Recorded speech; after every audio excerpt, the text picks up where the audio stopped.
Hey guys, it's Jasma, and today we're going to make a honey apple cake.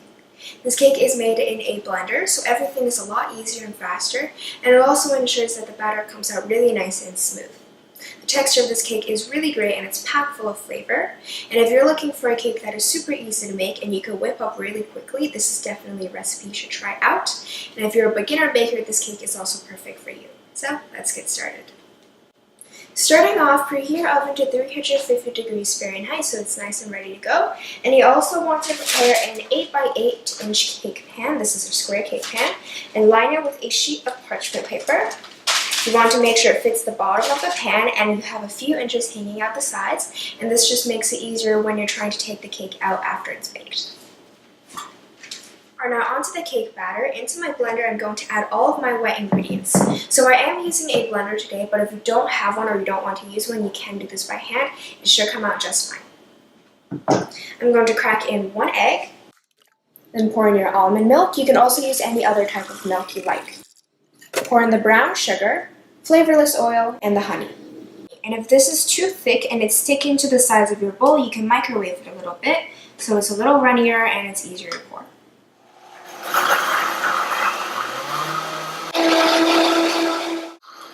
Alright, once that's smooth, just leave it aside and we're going to blend together our dry ingredients. Into the all-purpose flour, add in some salt, cinnamon,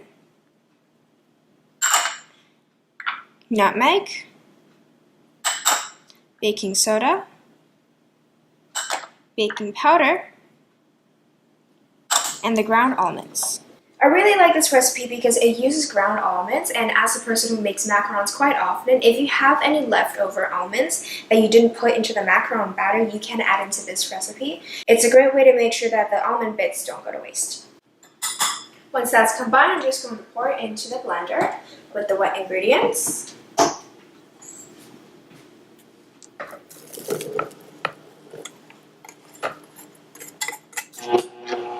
Mix on the lowest speed for about 20 seconds, and we're just going to scrape down the sides to make sure that everything is being combined here. Then put on the lid and allow it to blend for around another 30 seconds.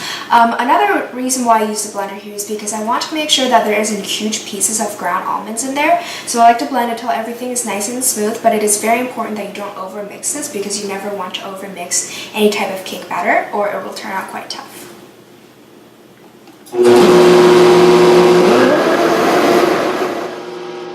This is now blended. You can still see little tiny pieces of almonds, but don't worry about that. This is now ready, so I'm going to set it aside and work on the apples.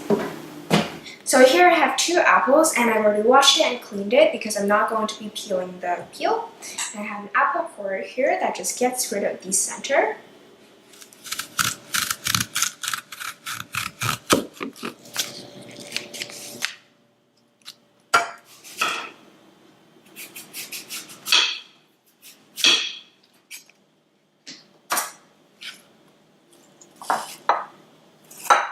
I have my batter and apple slices all ready to go, so we're going to put it together.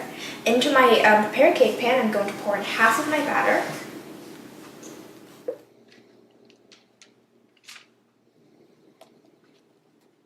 Then using a butter knife, I'm going to spread this out so it's a nice and flat layer. Alright, once there's a nice and flat layer, I'm going to lay on my apple slices. Press it in a little bit so later on when you spread on the next layer, it won't move around too much.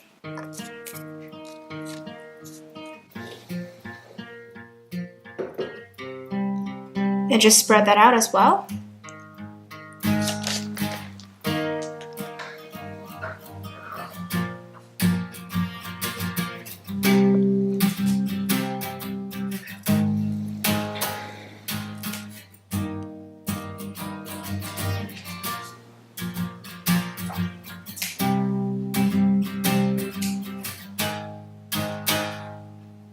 Now into the oven this goes at 350 degrees Fahrenheit for 25 to 30 minutes.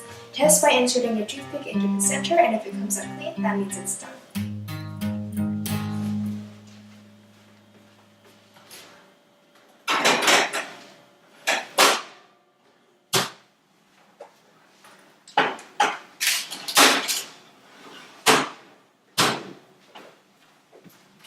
I'm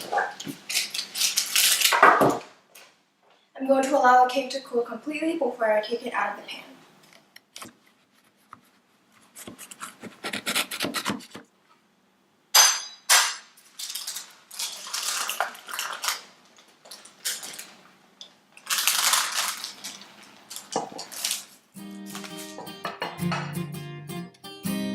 To decorate this cake, I toasted some sliced almonds, and I'm also going to sprinkle on some icing sugar.